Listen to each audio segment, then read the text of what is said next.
ये जो पाकिस्तान के मेडिकल कॉलेजेस और यूनिवर्सिटीज जितने पैसे लेते हैं मेडिकल की एजुकेशन के, मुझे तो ऐसा लगता है कि आने वाले दिनों में ये यूनिवर्सिटीज और कॉलेजेस तो जायदाद में हिस्सा लिखवाएंगे।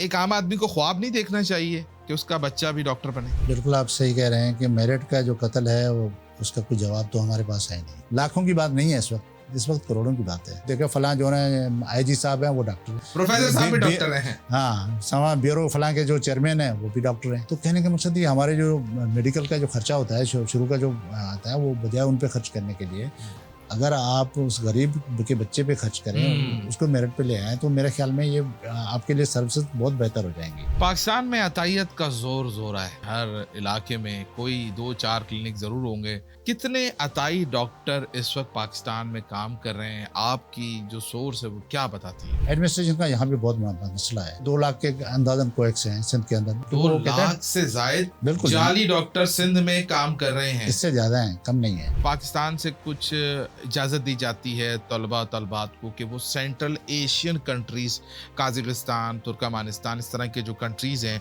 वहाँ पे मेडिकल की एजुकेशन लें। इतलात हैं कि वहाँ पर ना सिर्फ वो एजुकेशन का मेयार बहुत ठीक नहीं है, यहाँ तक कि वहाँ फैकल्टीज तक जो है वो अवेलेबल नहीं होती। ऐसी चीज़ें हमारे इम्पोर्ट होंगी तो फिर हमारा हेल्थ का निज़ाम कहाँ जाएगा? ये बात आपने की तो 100% इसमें कोई शक नहीं है कि ये बिल्कुल सही दुरुस्त बात है आपकी। वहाँ पे जो लोग करके आते हैं पीएमडीसी उनको इजाजत देती है, उसके बाद पीएमडीसी एग्जाम देती है उनसे। हमने तो इन पे आवाज उठाई है। आप देखें अखबारात वगैरह को, तो हम क्या कहते हैं। पाकिस्तान के जो सरकारी हॉस्पिटल्स हैं वहाँ पर अव्वल तो अद्वियात मिलती नहीं है, और अगर मिलती हैं तो वहाँ पर उन अद्वियात की एफिकेसी में फ़र्क महसूस होता है। बतौर डॉक्टर आप समझते हैं कि ये एक दुरुस्त प्रैक्टिस है? आपने देखा होगा मखसूस कंपनीज हैं जो सप्लाई करती हैं। कभी आपने ओपन टेंडर किया ही नहीं है, आपने फला 4-5 कंपनी को बोला होता है, वो रखते हैं, वही दवाएं देती। जब आपका थोड़ा बहुत ऐसा होता है तो फिर बहुत सारी चीजें आप जो है ना वो नेग्लेक्ट करते जाते हैं। अच्छा, कभी कभी हम तो समझते हैं प्लेसबो मतलब उसमें कोई दवाई नहीं है, वो दवाई करके पेश किया जाता है। पाकिस्तान में अद्वियात की जो कीमतें हैं वो आम आदमी के बस से बाहर। इतना ज्यादा मुनाफा कंपनियां ले रही हैं, आम आदमी का क्या बनेगा? पाकिस्तान के जो सबसे बड़ी प्रॉब्लम है कि हम जो ना अपनी प्रोडक्ट पैदा नहीं कर रहे। जब आप किसी के मोहताज बनेंगे, इंडिया से माल आएगा, दुबई से घूम के आपकी तरफ आएगा। सही प्रोडक्ट प्राइस पड़ेगी, कंपेटेबल नहीं होगी। हमारे जो मल्टीनेशनल इदारे हैं वो तो आते हैं कमाने के लिए, आपकी सर्विस प्रोवाइड करने आते हैं। कराची पाकिस्तान का सबसे बड़ा शहर है, सिंध का दारुल खिलाफा है। कराची के ऊपर जितना लोड है मरीजों का, और जो हमारे ट्रेजरी केयर हॉस्पिटल्स हैं वो इस वक्त लबालब भरे हुए हैं, और जो फलाही हॉस्पिटल्स हैं वो भी अपनी कैपेसिटी से बाहर जा रहे हैं। कराची के सतह पर चीज़ें कैसे फिक्स हो सकती हैं? बेसिकली कराची वाहिद शहर है जो पूरे पाकिस्तान के जो मसाइल है उनको हल करता है। कोई भी पेशेंट जो कॉम्प्लिकेटेड हो जाता है तो उसको लेकर कराची पहुंचते हैं। सही, वो चाहे प्राइवेट हॉस्पिटल हो चाहे पब्लिक हॉस्पिटल हो, हर डिस्ट्रिक्ट लेवल पे अपना एक टर्शरी केयर हॉस्पिटल बनाया जाए प्रॉपर तरीके से। आप हर यूनिट डिस्ट्रिक्ट लेवल पे, तालुका लेवल पे अगर आप अच्छा एक सिस्टम बना लेते हैं तो आपको लोड बढ़ेगा ही नहीं। कोई लाहौर से पेशेंट लेकर भागता है कराची, तो आप वो वहाँ पे क्यों नहीं प्रोवाइड कर सकते? यूनिसेफ कहता है कि पाकिस्तान में तकरीबन 50,000 से ज्यादा बच्चे हर साल डायरिया और इस जैसी मुख्तलिफ बीमारियों की वजह से जाँ बाग हो जाते हैं। लेकिन ये पब्लिक में अवेयरनेस फैलाने के लिए क्या करना पड़ेगा? आपने तो कोरोना वाले दिनों में सुना होगा कि जिसने वैक्सीन लगाई वो 2 साल बाद मर जाएगा। अवेयरनेस देने वाले इदारे हैं वो कितने हैं? टीवी पे आप सुबह से शाम तक देखें कि एक को गाली दे रहेगा और इसको, दूसरा देगा दूसरे को। अब मसला ये नहीं है। हेल्थ के पॉइंट ऑफ व्यू से कितने प्रोग्राम होते हैं आपके टीवी चैनल? मेरे ख्याल से अगर डेली का शेयर देखा जाए तो टोटल रिपोर्ट्स मिला के 5 मिनट भी नहीं दिए जाते।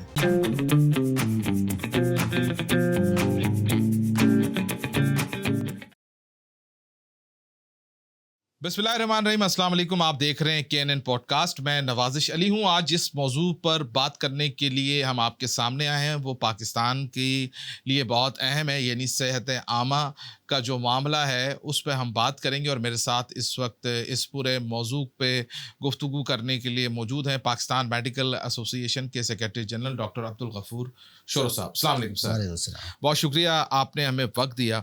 पाकिस्तान में सेहत आमा के बहुत सारे मसाइल हैं, मतलब एक अंबार है, उस पर बात करेंगे। लेकिन सबसे पहले तो आप हमें ये बताइए, ये पाकिस्तान मेडिकल एसोसिएशन है क्या, इसका मैंडेट क्या है, ये कब बनी है और अगराज़ व मकासद क्या है? बहुत शुक्रिया। मैं सबसे पहले तो ये कि पाकिस्तान मेडिकल एसोसिएशन जो है ना, वो उसको बुनियाद जब पाकिस्तान एक था, यानी कि ईस्ट पाकिस्तान और वेस्ट पाकिस्तान, उस टाइम पे ढाका में बनी थी और ये 1958 में बनी थी, यानी कि 48 में बनी थी। सही। उसके बाद इसका जो हम बुनियाद रखने वाला था वो हमारे कायदे आज़म मोहम्मद अली जिन्ना साहब थे। और उसके बाद जब ये पाकिस्तान दो जो टुकड़ों में जो है ना वो डिवाइड हो गया था, उसके बाद कराची में शिफ्ट हो गया उसका हेडक्वार्टर, पहले जो ढाका में थे। बेसिकली पाकिस्तान मेडिकल एसोसिएशन का नाम तो डॉक्टरों के एसोसिएशन का है, लेकिन इनका बुनियादी काम जो है वो हमारा जो कॉन्स्टिट्यूशन है उसके फर्स्ट पेज पे आप देखेंगे तो ये लिखा हुआ है कि ये Pakistan medical association is patient friendly organisation. मतलब आप ये कह रहे हैं कि आप ये पेशेंट्स के लिए बनी हुई है। बिल्कुल, पेशेंट्स के राइट्स जो है फर्स्ट हैं, देन जो ना हमारे राइट्स हैं डॉक्टर्स के। ठीक है। अगर आप पेशेंट के राइट्स जो है ना उनकी कोई वायलेशन होती है तो पीएमए सबसे पहले जो ना एहतियात करती है उनके खिलाफ, उस खड़ी हो जाती है उनके साथ। सही है। और वही काम, उसके बाद अगर हमारे राइट्स आ रहा है, हम भी इंसान हैं, उतने अगर राइट्स मजरूह होते हैं तो हम भी उनके लिए भी आवाज़ उठाते हैं। सही है। लेकिन ये बिल्कुल नहीं है कि हम जो ना पीएमए बनी ही है कि डॉक्टरों के राइट्स को प्रोटेक्ट करना है, पेशेंट के राइट्स को प्रोटेक्ट करना है, ये हमारा मकसद बिल्कुल नहीं है। और उसके साथ साथ हमारे जो काम हैं वो भी यही बताते हैं कि पेशेंट के बहुत सारे इश्यूज आते हैं जब, तो हम पेशेंट के साथ खड़े हो जाते हैं, बजाय इसके कि हम डॉक्टर को सपोर्ट करें। और उसमें हमारे कुछ डॉक्टर बेचारों के खिलाफ भी डिसीजन आते हैं, नाराज़ भी होते हैं, लेकिन यह जाहिर है हमें तो वही काम करना है जो जिसके लिए बनाई गई है ऑर्गेनाइजेशन। ठीक है। अच्छा, ये फरमाइएगा कि बतौर general secretary Pakistan medical association आपका एक बहुत बड़ा एक्सपोजर भी है, आप मुख्तलिफ शहरों में जाते हैं, देहातों में जाते हैं, डिस्ट्रिक्ट हेडक्वार्टर्स हॉस्पिटल्स का भी आप विज़िट करते होंगे। पाकिस्तान की जो सेहत आमा के मसाइल हैं आप उनको कैसे देखते हैं? लेकिन मैं समझता हूँ कि मसाइल जो है ना वो इतने बड़े नहीं हैं, लेकिन हमारे जो अंदर कुछ वो कहते हैं ना कि इरादा हो जो है ना उसकी कमी है, फुकदान है, विल जो है उसका फुकदान है। अब सिर्फ एक मिसाल ले लें कि हमारी जो प्राइमरी हेल्थ केयर है उसमें तो आपको इतना खर्चा करना पड़ता नहीं है। आप पानी जो है पीने का उसको साफ कर दें तो ये जितनी भी रिसर्च हैं WHO, यूनिसेफ और उन सब की बताती हैं कि आपके 50 to 60% डिजीज़ ख़त्म हो जाती है। सही है। आप गांव से लेकर शहर तक जो पानी है उसको सिर्फ साफ कर दें। ये तो प्राइमरी हेल्थ केयर है ना, इसमें तो आपको कोई मसला नहीं, आप प्राइमरी तौर पे आप जो है ना वो चीज़ें कर लें। उसके बाद हमारा प्रॉब्लम क्या है?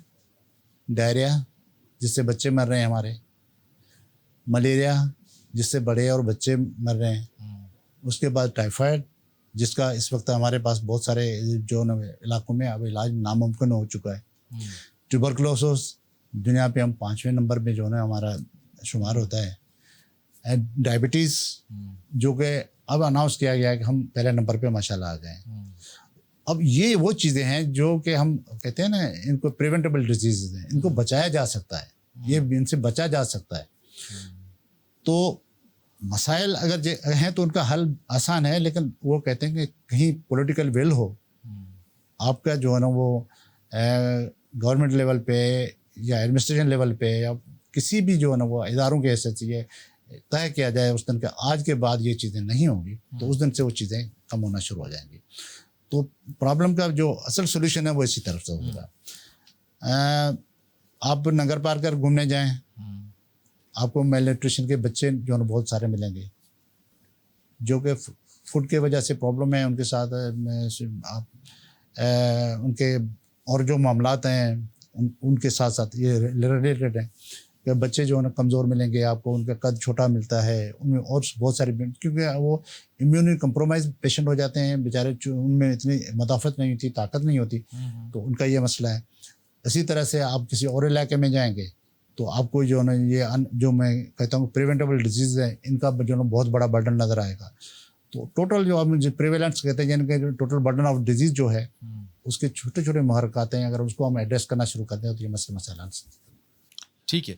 अच्छा, आम तौर पे एक तासुर ये है कि पाकिस्तान का जो बजट है, उसके अंदर जो सेहत का हिस्सा है, उसको बहुत कम रखा जाता है और यहाँ तक कहा जाता है कि जो डब्ल्यूएचओ के बैनुल-अक़वामी सिफ़ारिशात हैं सेहत के बजट के लिए, उससे भी उसको नीचे रखा जाता है।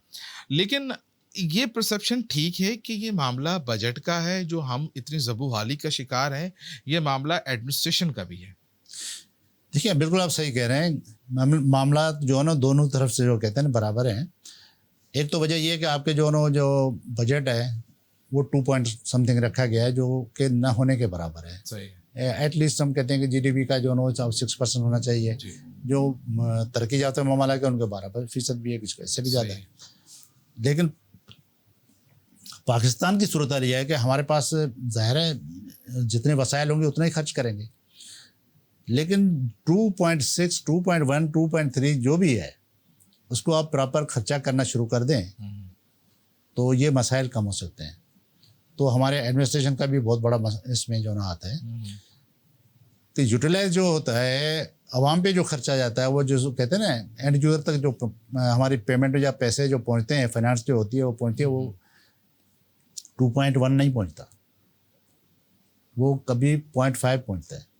अच्छा, एक परसेप्शन ये भी है कि आप इस बात पे एग्री करते नहीं करते हैं कि जो प्राइमरी हेल्थ के जो मंसूबे हैं वो ज़्यादा नहीं बनाए जाते बल्कि बड़े मंसूबे जात बनाए जाते हैं जिसमें किकबैक्स का कोई चांस होता है, तो ऐसा भी आपको लगता है?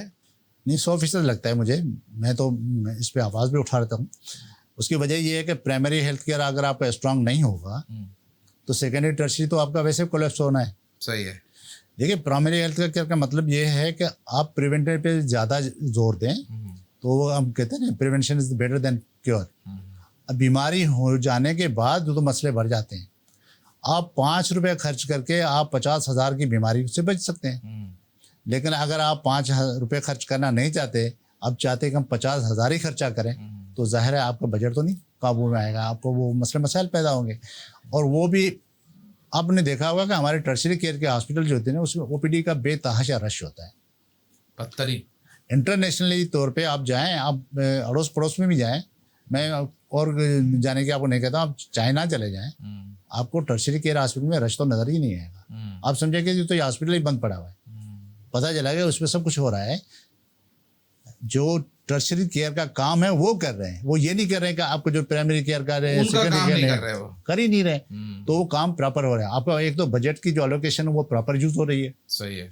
और उससे ये हो रहा है कि आपका जो बर्डन जो को बाकी है वो भी जो ना आप उसको वो बेयर नहीं कर पा रहे हैं, तो आपके पास जो प्राइमरी जो रिसोर्सेज हैं उनको प्रॉपर यूटिलाइज करें तो आपका सेकेंडरी टर्शरी बेहतर हो जाएगा। जो आपने कहा वो बिल्कुल सही है कि जब हम प्राइमरी को संभाल नहीं सकते, सेकेंडरी को संभाल नहीं सकते, हम टर्शरी पे जो सबसे ज़्यादा खर्च करते हैं, तो उसमें तो बेसिकली जो बात आपने की वही है कि उससे कोई ना कोई किसी का मफाद है। ठीक है। अच्छा, यूनिसेफ कहता है कि पाकिस्तान में तकरीबन 50,000 से ज़ायद बच्चे हर साल जो है वो डायरिया और इस जैसी मुख्तलिफ बीमारियों की वजह से जाँ बाक हो जाते हैं। ग़िज़ाई किल्लत भी अपनी जगह है। तो हुकूमतें तो मतलब अस्पताल बना सकती हैं, आप थोड़ा फैसिलिटेट कर सकती है, दवाई दे सकती है, लेकिन ये पब्लिक में अवेयरनेस फैलाने के लिए क्या करना पड़ेगा? आपने तो कोरोना वाले दिनों में सुना होगा कि जिसने वैक्सीन लगाई वो 2 साल बाद मर जाएगा। तो इस तरह की मिथ्स हैं हमारे यहाँ, तो ये कैसे अवेयरनेस कैसे आएगी? नहीं, ये काम भी जो है ना पब्लिक का ज़रूर है अपने तौर पे, लेकिन हमारे यहाँ आप एक चीज़ और भी देख लीजिए कि कितना परसेंट है जो है ना वो हमारा इलिटरेट है, और इलिटरेसी रेट जो है ना हमारे कितना है परसेंट, आप वो भी देख लेना। हमारे यहाँ जो अवेयरनेस देने वाले इदारे हैं वो कितने हैं। टीवी पे आप सुबह से शाम तक देखें कि एक को गाली दे रहेगा और इसको दूसरा देगा दूसरे को, चैनल इसी तरह चलेगा ना। अब मसला ये नहीं है, मसला ये है कि आप जो ना पॉजिटिव काम करें। हेल्थ के पॉइंट ऑफ व्यू से कितने प्रोग्राम होते हैं आपके टीवी चैनल? मेरे ख्याल से अगर डेली का शेयर देखा जाए तो टोटल रिपोर्ट्स मिला के 5 मिनट भी नहीं दिए जाते। जब ये आपको मीडिया ही है ना जो फैला सकता है, लोग घर बैठे पहुँच सकते हैं। हर जगह पे रेडियो का भी यही हाल है और अखबारात का भी ये हाल है, कोई खबर ही नहीं सुनते। बल्कि कभी कभार ऐसा भी होता है कि हम एक अवेयरनेस का कोई पेपर जो है ना वो छापने के लिए कहते हैं, उन अखबार को या कोई स्टेटमेंट देते हैं तो वो उसको हटा के रख देते हैं, किसी और की ऐसी खबर लगा देते हैं जो मैं दूसरे दिन बड़ा हैरान होता हूँ कि ये खबर कैसे लग गई है और ये कैसे हटा दी। जिनमें उनका फायदा होता है। तो बहुत सारे मसले हैं। दूसरे गवर्नमेंट के लेवल पे भी जो है ना वो कभी भी ऐसा नहीं होता है कि जो उनका मफाद होता है कि आवाम का जो मफाद होता है उसको एड्रेस किया जाए, लेकिन मफाद किसी और का होता है उसको ज़रूर एड्रेस किया जाता है। आप तो पता है कि मीडिया में क्या क्या हो रहता है, हमें नहीं पता, लेकिन आपको ज़रूर पता है कि मीडिया में होता क्या है, किसको ज़्यादा फेवर किया जाता है, किसको नहीं। आप कहेंगे मुझे जो है ना कुछ सपोर्ट किया जाता है, ये भाई काम का बंदा नहीं है। ये दो चीज़ें जो है ना हमारे खिलाफ भी बोलता है, इसको इसे रहने दें। तो ये इश्यूज़ हैं। सही। और बाकी जो चीज़ें हम अपने तौर पे, जैसे आपने कोविड की बात की, तो पाकिस्तान में मेडिकल एसोसिएशन अल्हम्दुलिल्लाह वाहिद ऑर्गेनाइजेशन थी जिसने सबसे पहले अपने अवेयरनेस का प्रोग्राम शुरू किया। उसमें मैं फ्रंट पे था और मैं सबसे पहले कोविड का शिकार हुआ। अच्छा। और उसमें मेरे बाद में बाकी कोलीग्स भी हो गए जो मेरे साथ थे। तो हम लोगों ने पूरे सिंध के अंदर, उसके बाद पाकिस्तान के अंदर जितनी भी ये किट्स वगैरह हैं वो खुद दी, गवर्नमेंट ने नहीं दी उस टाइम पे भी। पीएमए ने सपोर्ट किया, डॉक्टरों को बचाया, पेशेंट्स को बचाया, उनके अवेयरनेस के प्रोग्राम कराए। एलएचडब्ल्यू का जो बड़ा नेटवर्क है उनको ट्रेन किया, और उसमें बहुत सारे लोगों तक हम पहुँचे, जिसमें मस्जिद के मौलवी को हमने इन्वॉल्व किया। सही। इवन रिक्शा ड्राइवर्स को हमने इन्वॉल्व किया। अच्छा। उनको उनकी ट्रेनिंग कराई, बाबा आपको जो उठा के ले जाते हैं क्या करना चाहिए क्या नहीं करना चाहिए। उसके अलावा हर जो इलाका है यूनियन काउंसिल के लेवल पे जो उस पे भी जो ट्रेनिंग कराई उन्होंने, एलएचडब्ल्यू वगैरह को आप जाएँ गांव में जो बताएं लोगों को, तो उससे बहुत बड़ा फ़र्क आया। हमने खुद देखा। वैक्सीनेशन का एक बड़ा मसला हो गया था, फिर हमने खुद अपने यहाँ जो ना एक सेंटर से जो ना रखा, अपने सेंटर में पीएमए के जो सेंटर आया उसी के अंदर जो ना डेवलप किया, लोगों को दिखाने के लिए कि भाई जितने भी डॉक्टर हैं वैक्सीन लगा रहे हैं, ये 2 साल के बाद नहीं मरेंगे। क्या दौर था। हाँ, तो वो दिखाया कि हम नहीं मरेंगे। जब ये डॉक्टर नहीं मरेंगे तो आप भी नहीं मरोगे, मेहरबानी करके आप नहीं। उसके बाद उसका अच्छा इम्पेक्ट पड़ा और ये न्यूज़ वगैरह चलने लगी तो लोगों ने भी वॉलंटरीली आना शुरू कर दिया। और सेंटर, हमारा जो सेंटर था उसमें डॉक्टर्स प्लस फैमिली जो आती है तो पूरी फैमिली आती थी। ठीक है। तो तकरीबन लगता है। तो ये चीज़ें अवेयरनेस का अगर कोई करना चाहे ना, मैंने आपको बताया ना, ये सारी प्राइमरी हेल्थ की चीज़ें हैं जो आप कर सकते हैं। ठीक है। आप उस पर फोकस करें तो आप बड़ा बर्डन जो है ना, वो पैसों का भी जो है ना वो मसला जो है वो भी हल हो सकता है, और डिजीज़ का जो बर्डन है उसको काफ़ी कम कर सकते हैं। ठीक है। अच्छा, अवेयरनेस की बात करें तो एक और अहम तरीन मामला हमारे यहाँ पाकिस्तान में, हालांकि बड़ी सतह पे उस पर काम भी हो रहा है, पोलियो वैक्सीन के हवाले से, पोलियो की अवेयरनेस के हवाले से बड़ा काम हो रहा है। मतलब हर सतह पे उसके लिए बहुत ज़्यादा एफर्ट्स की जा रही है, लेकिन ये अफरियत भी कंट्रोल में नहीं आ रहा। आए रोज़ उसका आउटब्रेक सामने आता रहता है। इसको कैसे देखते हैं आप? इसमें अवेयरनेस का मसला है, एडमिनिस्ट्रेशन का मसला है, क्या प्रॉब्लम है इसमें? मेरे ख्याल में यहाँ पे अवेयरनेस तो अपनी जगह पे, एडमिनिस्ट्रेशन का बड़ा मसला है। यहाँ पे बहुत सारी चीज़ें ऐसी होती हैं जो हमें पता नहीं चल रहा है, लेकिन जो उसका प्रॉपर एक कहते हैं ना अवेयरनेस, तो आप सिर्फ उन मरीजों तक पहुँचा सकते हैं, उन लोगों तक पहुँचा सकते हैं जो, लेकिन एक जो चीज़ है वो आप देखें दुनिया के अंदर एराडिकेशन हो चुकी है इसकी, पूरी सवाए अफगानिस्तान और पाकिस्तान के। सही है। और आपका सोर्स जो है वो कौन सा है? अफगानिस्तान। तो ये एडमिनिस्ट्रेशन का मसला है कि अवेयरनेस का मसला है?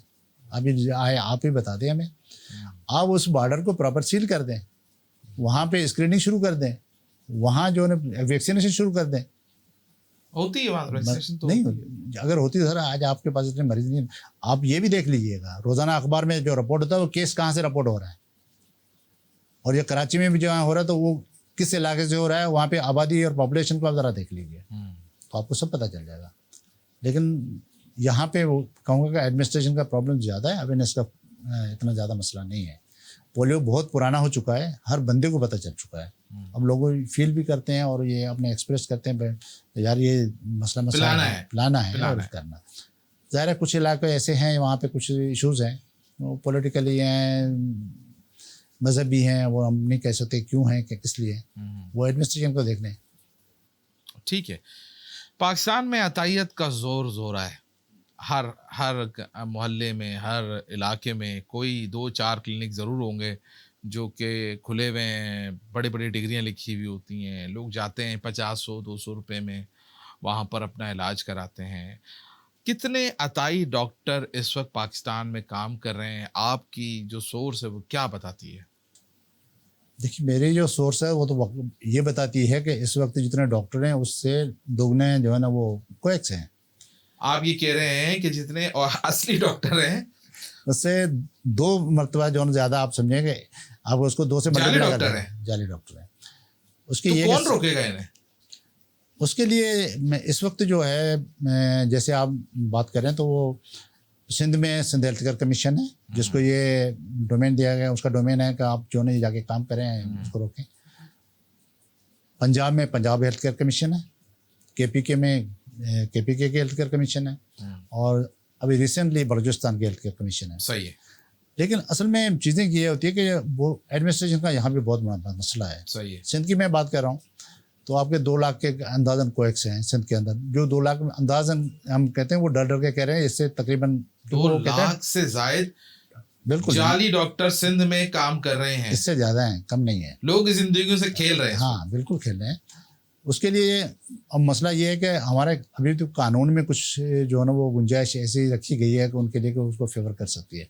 उनको अरेस्ट नहीं करवा सकते।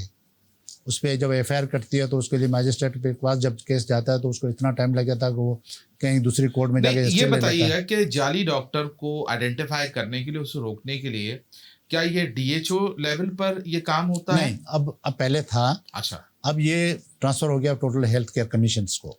सिर्फ हेल्थ केयर कमिश्नर का डोमेन है। यानी अगर मेरा ये सवाल है एक आम इंसान के तौर पे कि अगर मेरे इलाके में कोई जाली डॉक्टर काम कर रहा है, मुझे शक है, तो मैं उसकी इत्ला सिंध हेल्थ केयर कमीशन को दे सकता हूं? वेबसाइट पे एक कंप्लेंट फॉर्म पड़ा हुआ है। अच्छा, आप उसको हेल्थ केयर कमीशन का जो फॉर्म जो है ना ओपन करें, उसका एड्रेस वगैरह लिखते हैं कि भाई फलां डॉक्टर है या कोएक है और इसका ये एड्रेस है। सही है। वो पहुंचेगा उसका जो कंसर्न डायरेक्टर होगा उस तक, और वो उसको उसी दिन जो ना एक टीम होती है हमारी उसके पास ये फॉरवर्ड कर देगा। सही है। और टीम, क्योंकि आपके हफ्तेवार उनका जो नो ट्रेंड होता है, वो हफ्ते में एक दिन कोई ऐसा आएगा जो रेड करेंगे और उसके जितने भी डॉक्यूमेंट्स वो चेक किए जाएंगे, उससे सारी चीज़ें चेक होंगी। अगर वो रियली जो उसकी रियलिटी ये है कि वो कोई की है तो उस हकीकत का पर्दा उसी दिन फाश हो जाएगा जिस दिन वो रेड होगा। सही है। और उसके बाद उसको जो है एक मेमो दिया जाता है कि भाई आपकी ये चीज़ें हैं,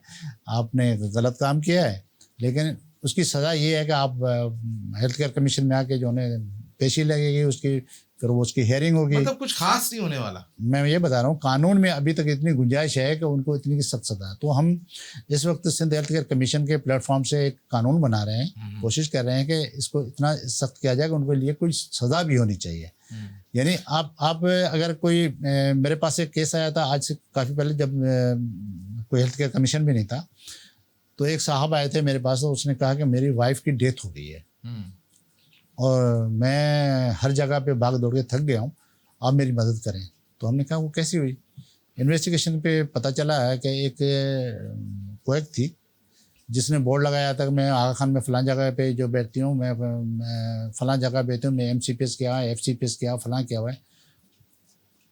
जब उस पर DHO ने रेड कराया और उसके डॉक्यूमेंट्स मांगे गए तो वो सारे डॉक्यूमेंट्स जाली थे। सही है। फिर क्या हुआ? लेकिन उसकी डेथ हो गई बंदी की जो थी बेचारी की। उसके लिए केस दाखिल करने के तो वही आ गया कि भाई जो है इसमें 28B एक उस टाइम पे सेक्शन आता था, उस सेक्शन के तहत आप सिर्फ सजा कर सकते हैं उसको पे जो है, मतलब ये कि वो FIR नहीं कर सकती है उस पर, मर्डर की कुछ नहीं हो सकता। तो उस कानून को अब जो है उसी तरह से इन्होंने लागू किया, लेकिन इसमें हम तरमीम कराने जा रहे हैं और सिंध गवर्नमेंट को भेज रहे हैं। तो इसमें आप एक सजा रखें कि इस तरह का कोई ऑफेंस करता है तो उसकी सजा भी ऐसी होनी चाहिए जो ऑफेंस है जिस तरह का। सही है। अब बहुत सारे ऐसे हैं कि कोई डॉक्टर बैठे हुए हैं कोई की है, वो कानों में जो है ना वो सफाइयाँ कर रहे हैं, किसी का नाक दांत कान ऐसे ऐसे हो रहा है, तो किसी का दांत बेचारे का उसको छोड़े, वो तो इतना बड़ा मसला नहीं है। ये तो गली मोहल्ले में तो वो 3rd जनरेशन एंटीबायोटिक दे रहे हैं। एंटीबायोटिक देना तो उनके लिए कोई मसला नहीं है, मैं उसकी बात कर रहा हूँ जो आपको मार सकता है। आपके कान में जो गंदगी डाले उसको आपको पैर किया अंदर किया और पर्दा टूट गया अंदर, वो भी एक तो गए आप गया। आपके दांत से जो ना वो गुंजाइश ही नहीं है। वही जो इस्तेमाल किया इंस्ट्रूमेंट जो किसी एड्स के मरीज को किया है, आपका भी उसी से निकाला दांत, आप तो गए। सही। एंटीबायोटिक तो लगाए फिर भी आप कहीं पहुंच जाएंगे, बच जाएंगे ना, इससे बचने का कोई चांस नहीं कोई है। चांस नहीं है। हाँ, तो इस तरह की जो प्रैक्टिस हो रही है, तो इसके लिए जो है अभी इस वक्त हेल्थ केयर कमीशन हैं, उनके काम चल रहा है। अब ज़ाहिर है ये शुरुआती दौर है, इसमें हम देखते हैं कि आगे क्या होता है, लेकिन यही वायदा इदारा है इसको जो इसको कंट्रोल कर सकता है। ठीक है। अच्छा, लेकिन जब से सिंध हेल्थ केयर कमीशन बना है, एक अप्रिशिएटेबल बात है कि कोई ऐसा फोरम डेवलप हुआ है जिस पे लोग जाके शिकायत कर सकते हैं, बात कर सकते हैं। लेकिन अमूमी तौर पे एक तासुर पाया गया है कि सिंध हेल्थ केयर कमीशन की जो कारकर्दगी है, यानी जो रिस्पॉन्स है या रिस्पॉन्डिंग टाइम है या जो एक सक्सेस रेट है, मतलब किसी कंप्लेनेंट का, वो उससे सेटिस्फाई नहीं होता। मतलब सिंध हेल्थ केयर कमीशन बिल्कुल वैसे ही काम कर रहा है कि जैसे कोई दफ्तर में किसी को फाइल दे दें तो वो फाइल सरकते सरकते कहीं टाइम लग जाता है। तो प्रोसेस कब तेज होगा? देखिए, ये तो आपका सीईओ जवाब दे सकता है, ये एडमिनिस्ट्रेशन पॉइंट ऑफ व्यू से, लेकिन मैं आपको बताऊं कि सिंध हेल्थ केयर कमीशन में बेहतरी काफ़ी आई है। वो इस सेंस में कि एक तो पहले तकरीबन जो 2018 से इन्होंने काम करना शुरू किया है। 2018 में इनके जो स्टाफ है वो तकरीबन 30% पे काम कर रहे थे। सही है। तो इस वक्त उनके एक प्रोसेस शुरू हो गया है रिक्रूटमेंट का, और ये 100% पे जब आ जाएंगे, ज़ाहिर है 30% की और 100% में काम करने में बहुत फ़र्क आएगा। तो ये आपको 1 साल के अंदर अंदर कुछ चेंजेस नज़र आएंगे इंशाल्लाह। ठीक है। और हम उम्मीद करते हैं कि इसमें और बेहतरी आए। ठीक है। अच्छा, एक बहुत अहम बात, एक अहम सवाल बनता है कि पाकिस्तान मेडिकल एंड डेंटल जो काउंसिल जो है, और उसकी जानिब से पाकिस्तान से कुछ इजाज़त दी जाती है तलबात को कि वो सेंट्रल एशियन कंट्रीज़, काज़ाकिस्तान, तुर्कमानिस्तान, इस तरह के जो कंट्रीज़ हैं वहाँ पे मेडिकल की एजुकेशन लें। लेकिन वहाँ के बारे में ये तासुर और ये इतलात हैं कि वहाँ पर ना सिर्फ वो एजुकेशन का मेयार बहुत ठीक नहीं है, यहाँ तक कि वहाँ फैकल्टीज़ तक जो है वो अवेलेबल नहीं होती, और बहुत ज़्यादा शिकायत हैं। और मेरे एक दोस्त हैं, उसी रीजन में रहते हैं, पाकिस्तानी हैं, उन्होंने तो मुझे कहा है कि वहाँ से वापस आए हुए किसी डॉक्टर से तो इंजेक्शन भी नहीं लगवाना है। तो ये क्या मामला है? मतलब ऐसी चीज़ें हमारे इम्पोर्ट होंगी तो फिर हमारा हेल्थ का निज़ाम कहाँ जाएगा? सर, आपका हेल्थ का निज़ाम तो मुझे नहीं लगता कोई अच्छा, बल्कि हम तो बहुत मायूस हैं बहुत सारी चीज़ों के। ये बात आपने की तो 100% से इसमें कोई शक नहीं है कि ये बिल्कुल सही दुरुस्त बात है आपकी। देखिए, वहाँ पे कुछ हमें पता है कि ऐसे भी इदारे हैं जिसको तकरीबन आप कहते हैं 1.5 कमरे की जो ना वो है। ये तो शायद आपका स्टूडियो बड़ा है, इससे भी छोटे छोटे कमरों में सब नाम के हैं वो लगे हुए हैं कि भाई ये इदारा है उसका ये। तो वहाँ पे जो लोग करके आते हैं, पीएमडीसी उनको इजाज़त देती है, उसके बाद पीएमडीसी एग्जाम देती है उनसे। तो कैसे देती? ये तो आप उनसे पूछें कि क्यों करते हो ऐसा। आप क्या समझते हैं? हम यही समझते हैं, हमने तो इन पे आवाज़ उठाई है। आप देखें अखबारात वगैरह को, तो हम क्या कहते हैं, हम तो यही कहते हैं कि ये सही नहीं है। बल्कि अगर आपने इस तरह के डॉक्टर्स को अगर इंडक्ट किया तो समझो कि खुदकशी का एक दरवाज़ा खोल दिया है। बिल्कुल ऐसे ही। और लोग बेचारे मरते जाएंगे और वो फिर कहेंगे अल्लाह ताला की मर्जी थी और उसमें मर गया बेचारा। जैसे कोई मार देता है किसी को, फिर घर पे जाता है, उनको कहता है कि यार ये अल्लाह की मर्जी थी, मैंने तो कुछ नहीं किया, मैंने तो कुछ नहीं किया, मैंने तो सिर्फ उसको इंजेक्शन लगाया और उसके बाद जो है मैं क्या कर सकता था, मैं तो बचाने गया, वो मर गया। लेकिन एक डॉक्टर बेचारा जो है ना, वो जो बचाने की कोशिश करता है तो उसके गले पड़ जाते हैं कि भाई आपने गलत कर दिया। उसका वजह ये होती है कि बहुत सारे फुकदान हैं हमारे यहाँ, जो आप अवेयरनेस क्या कहते हो, बहुत सारी ऐसी चीज़ें होती हैं जो जिसको लोग प्रॉपर समझ नहीं पाते हैं। यही मसला है आपके इदारों के अंदर, वो भी ये समझ नहीं पाते हैं कि जो चीज़ें हम बाहर भेज रहे हैं, एक्सपोर्ट कर रहे हैं, वापस उसको इम्पोर्ट कर रहे हैं, उसका नतीजा क्या निकलेगा। आपका स्टैंडर्ड इतना गिरता जा रहा है हेल्थ का। इस तरह के जब लोग अंदर आएंगे, ज़ाहिर है वो किस तरह से आते हैं, किस दरवाजे से आते हैं, और उसका जो सिस्टम है वो किस तरह से काम करता है, वो बड़ा कॉम्प्लिकेटेड मसला है जो कौम के लिए एक लम्हा फ़िक्रिया है। आइंदे के लिए इस किस्म की जो जिनकी जो एजुकेशन होगी, वो आपको क्या जो है ना वो उसका आउटपुट क्या होगा उसका, तो बड़ा मसला है, सीरियस मसला है। इस पर हमने रिसेंटली जो एक वाक़या हुआ था, आपको पता है बाहर, जी जो तो उस पर भी ये कुछ चीज़ें की गई जानबूझ के उनको सबको ला के यहाँ पे किसी तरह से जो ना अकोमोडेट किया जाए। तो हमने उसकी पाकिस्तान मेडिकल एसोसिएशन ने सख्त मुखालफत की। अच्छा। कि ये वाक़या हुआ है, बहुत गलत हुआ है। लेकिन सब डॉक्टर्स जो वहाँ पे जो जिसके एजुकेशन उनको यहाँ क्यों अकोमोडेट करें, किस तरह किस फॉर्म में आप करना चाहेंगे और कैसे करेंगे। तो वो बिल्कुल आप दुरुस्त कहते हैं कि ये मसला बहुत बड़ा है और उनको एक प्रॉपर स्क्रीनिंग तरीका होना चाहिए।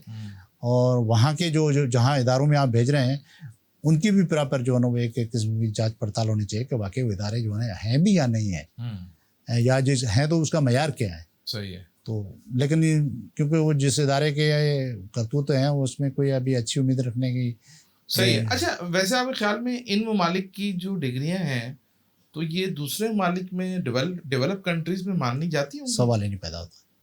तो फिर हम क्यों, ये हम कर क्या रहे हैं? हम वही कर रहे हैं जो हमें करना चाहिए, बाकी चीज़ें जो कर रहे हैं उसके साथ हेल्थ का भी है भी। वैसे तो हम वहाँ की मिसाल लेते हैं, वहाँ के बेंचमार्क्स लेते हैं, और इस मामले में हम वहाँ का बेंचमार्क ले नहीं रहे। यानी वो डेवलप कंट्रीज जिन्होंने सारी टेक्नोलॉजी डेवलप की है वो इस बात को नहीं मान रहे, और हम कह रहे हैं कि जी हम मानेंगे। हाँ, वही अभी रिसेंटली मैं एक कॉन्फ्रेंस थी तो मैं चाइना गया था, पिछले हफ्ते आपको शायद बता भी गया था। तो वहाँ पे एक मेरा टॉपिक था कि यूनिवर्सल हेल्थ कवरेज जो है पाकिस्तान में लिए बहुत ज़रूरी क्यों है। तो एक साहब उठे जो चाइनीज़ थे, बड़े स्कॉलर हैं, उन्होंने मुझसे सवाल किया कि ये बिल्कुल आप सही कह रहे हैं, सब कुछ हो सकता है, ये भी हो सकता है, मुझे बताएं कि इम्प्लीमेंट कैसे करेंगे आप। हमारे बारे में जो हमारे दोस्त हैं वो क्या सोचते हैं? वो कह रहे हैं सिर्फ बातें करते हैं, इम्प्लीमेंट कैसे करेंगे? कहते हैं आपके पास सोर्स क्या है जो आप इम्प्लीमेंट कर पाओगे, मुझे ये बताओ। तो कहने का मकसद ये है कि सारी चीज़ें हम सिर्फ खूबसूरत बातें करते हैं, लेकिन हमारे लिए बड़े मसला ये है कि जो लोग वहाँ किसी को एक्सेप्ट नहीं करते हैं वो हम करते हैं, और तभी तो हमारे सेहत का यही हाल है। ठीक है। अच्छा डॉक्टर साहब, आपका इतना सालों का तजर्बा है, मुख्तलिफ कलीदी ओहदों पे काम भी करते रहे हैं, ये जो पाकिस्तान के मेडिकल कॉलेजेस और यूनिवर्सिटीज़ जितने पैसे लेते हैं मेडिकल की एजुकेशन के, इस हिसाब से तो एक वाइट कॉलर आदमी का जो बेटा है वो तो कभी भी डॉक्टर नहीं बन सकता। और मुझे तो ऐसा लगता है कि आने वाले दिनों में ये यूनिवर्सिटीज़ और कॉलेजेस तो जायदाद में हिस्सा लिखवाएंगे कि जी ये इतने पैसे देंगे तो ये होगा। ये क्या मामला है? एक आम आदमी को ख्वाब नहीं देखना चाहिए कि उसका बच्चा भी डॉक्टर बने? बिल्कुल आप सही कह रहे हैं कि मेरिट का जो कत्ल है वो उसका कोई जवाब तो हमारे पास है नहीं। सीधी सी बात है कि जिस तरह जो इदारे जिनका आप जिक्र कर रहे हैं कि बहुत सारी फीस लेते हैं, आप सही कह रहे हैं, ज़्यादा बेहतर होगा यही होगा कि उसका जायदाद का हिस्सा ही लिखवा लें तो वो पढ़ा लें, उसका ज़्यादा बेहतर रहेगा, लेकिन उससे भी पैसे ज़्यादा लेते हैं। तो ये जो एक रेगुलेटरी बॉडी है वो PMDC है जिसका जिक्र आप पहले कर चुके हैं। उनको जो है ना उनके ऊपर जो है एक मॉनिटर करना है, उन पर कंट्रोल करना है, उनको फीस को। लेकिन बदकिस्मती ये कि कोई ना कोई बहाना बना के हमेशा फीस बढ़ा देते हैं। कुछ अर्सा आप पहले देखें कि आज कितने में एक डॉक्टर बन रहा है? ऐसी करोड़ों में बन रहे हैं, लाखों में कोई करोड़ों में बनता है डॉक्टर। जी, लाखों की बात छोड़, करोड़ों की बात कर रहे हैं। बिल्कुल लाखों की बात नहीं है इस वक्त करोड़ों की बात है। अच्छा, हाँ, तो आप बताइए, जो मैं तो लाखों समझ रहा था। जब करोड़ों जो ना अफोर्ड करके जाएगा तो वो क्या करेगा? एक तो ये, दूसरा वो सर्व कैसे करेगा आपको। ठीक है, इस वक्त भी आप देखें कि हमारे जो पब्लिक सेक्टर के जो कॉलेजेस हैं जहाँ पे थोड़ा बहुत मेरिट चलता है, लोग बेचारे कहीं न कहीं से आ जाते हैं, आज भी हॉस्पिटल के अंदर सर्व करते हुए वो लोग आपको नजर आएंगे। वो नहीं आएगा किसी MPA का, MNA का, मिनिस्टर का बेटा है, वो बाहर जा चुके हैं, बाहर जा चुका होता है, उसने फील्ड ही चेंज की होती है। सबसे ज़्यादा आप देखेंगे बहुत सारे आप देखें फलां जो है IG साहब हैं वो डॉक्टर हैं।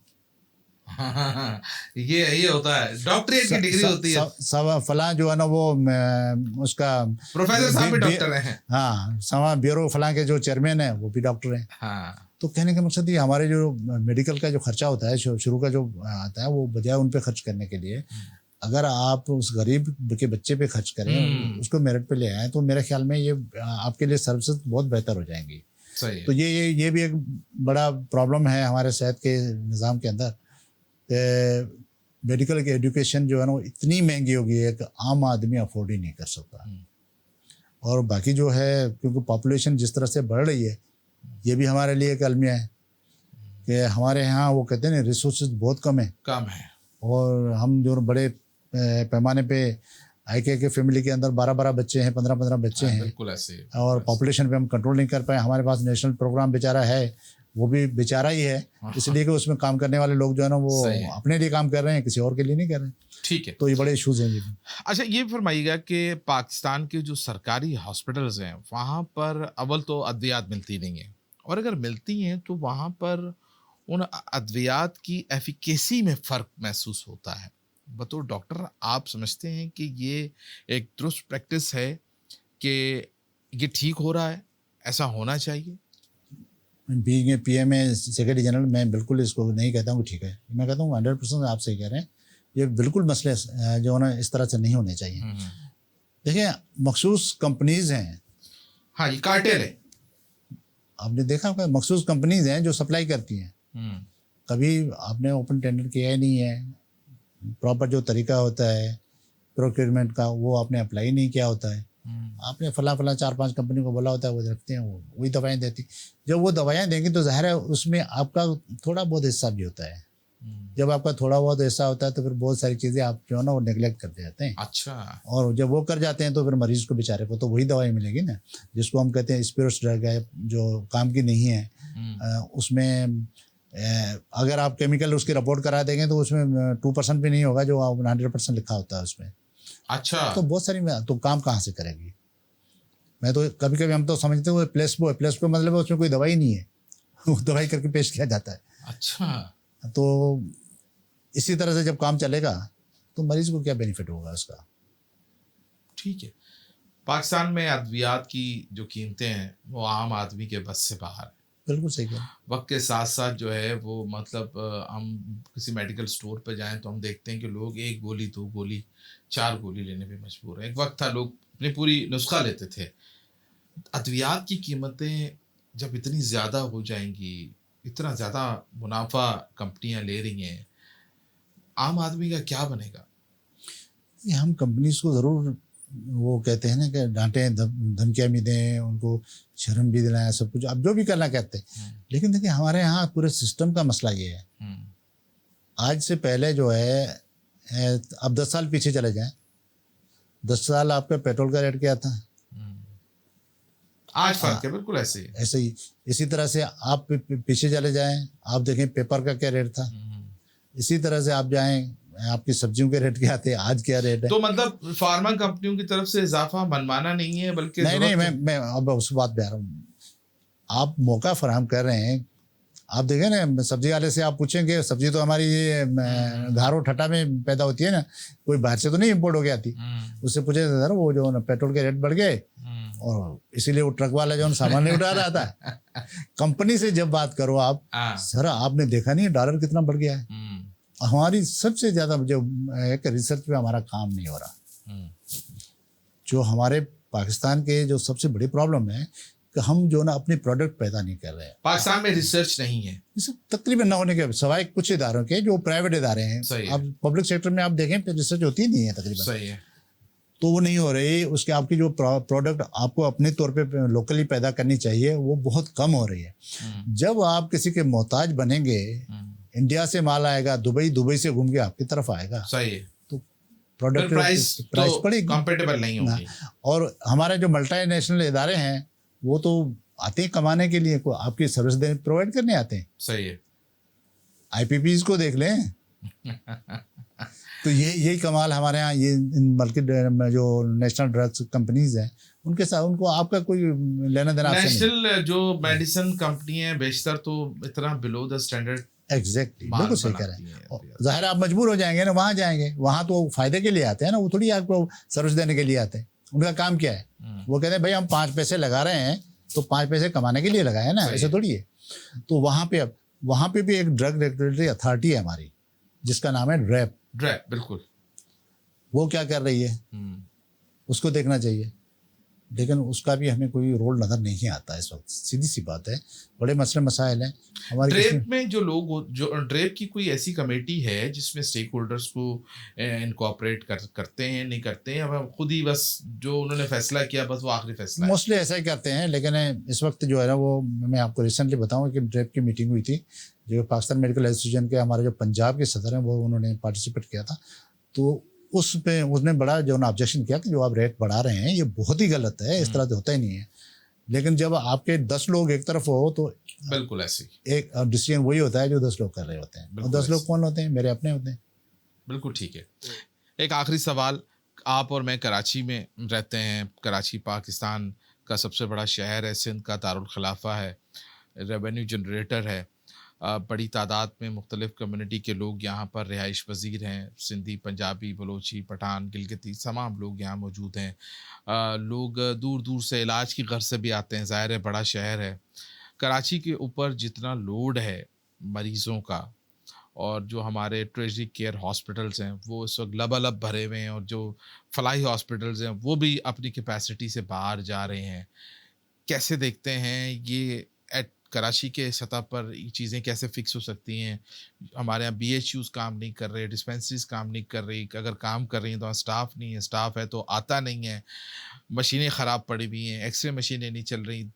10,000 मसाइल आप मुझसे ज़्यादा बेहतर समझते हैं। क्या एक मुख्तसरन अगर तज़किया करना चाहें कराची को बिलख़ुसूस लेके? देखिए, मैं तो कराची की बात नहीं करूँगा, मैं तो पूरे पाकिस्तान की बात करूँगा। कराची भी उसका हिस्सा है। बेसिकली कराची वाहिद शहर है जो पूरे पाकिस्तान के जो मसाइल हैं उनको हल करता है। सही है। आपका कोई भी पेशेंट जो कॉम्प्लिकेटेड हो जाता है तो उसको लेकर कराची पहुंचते हैं, सही है। वो चाहे प्राइवेट हॉस्पिटल हो चाहे पब्लिक हॉस्पिटल हो। लेकिन ये मैं अल्हम्दुलिल्लाह मैं फ़ख्र से कह सकता हूँ कि कराची के जो डॉक्टर हैं पूरे पाकिस्तान में अच्छा। सबसे ज़्यादा जो है काबिल एक्सपर्टीज काबिल काबिल है। डॉक्टर।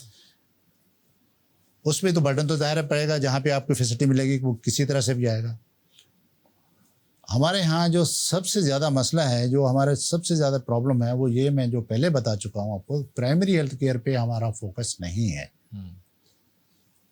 आप मसले जो है ना प्राइमरी और सेकेंडरी के नीचे लेवल तक, जो आपने कहा कि बीएचयू काम नहीं कर रहे हैं, आरएचसी काम नहीं कर रहा है, तहलका हॉस्पिटल आप काम नहीं कर रहा है, तो इश्यूज बढ़ते हैं, बर्डन और बढ़ता है। बजाय ये कि ये उस लेवल पे ख़त्म हो जाए मसले, और आपके पास सिर्फ वो केसेस आए जिनकी नीड है कि टर्शरी केयर में जाने की, तो आपका मसला कम हो जाएगा। दूसरा ये कि हर डिस्ट्रिक्ट लेवल पे अपना एक टर्शरी केयर हॉस्पिटल बनाया जाए प्रॉपर तरीके से। ठट्टा आपसे कितना दूर है। हाँ जी बिल्कुल। अब जाके जो है ना उनको होश आया है, कितने सालों के बाद हम इसे टर्शरी केयर हॉस्पिटल बनाना चाहते हैं। सही है। बहुत अच्छी बात है। इसी तरह से जामशोर में टर्शरी केयर है। इसके अलावा बाकी कराची में आपको इर्द-गिर्द में कोई नज़र नहीं आएगा। सही है। तो आप हर यूनिट डिस्ट्रिक्ट लेवल पे, तालुका लेवल पे अगर आप अच्छा एक सिस्टम बना लेते हैं तो आपको लोड बढ़ेगा ही नहीं।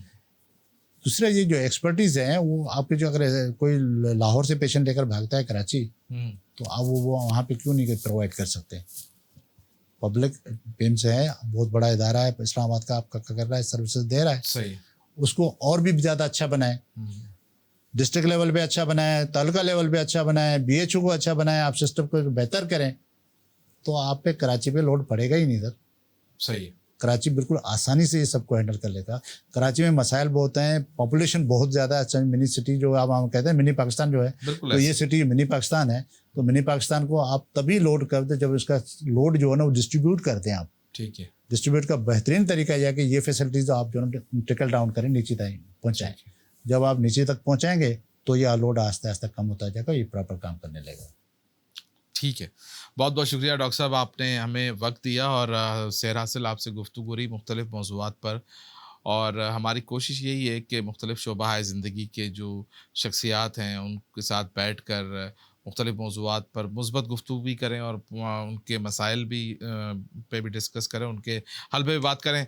आपने हमारी गुफ्तगू सुनी। डॉक्टर साहब की गुफ्तगू का लबे-लबाब यही है कि एक तो विल चाहिए हमें इस सेहत आमा के जो मसाइल हैं उनको हल करने के लिए, और दूसरा अवेयरनेस की भी ज़ाहिर है बहुत ज़रूरत है। आज हम सेल्फ मेडिकेशन भी कर रहे होते हैं, हम किसी डॉक्टर के पास जाते हैं तो हम ये भी नहीं देखते कि वो डॉक्टर जो है वो मतलब जाली डॉक्टर तो नहीं है। मतलब हम थोड़ा तो असेस कर सकते हैं। बहुत सारी और चीज़ें हैं जो हमें करनी चाहिए। कुछ चीज़ें हमें खुद भी करनी होंगी, कुछ चीज़ें रियासत की हैं, रियासत की ज़िम्मेदारी और रियासत को करनी चाहिए। अपना बहुत बहुत ख्याल रखें। अल्लाह ने के बाद।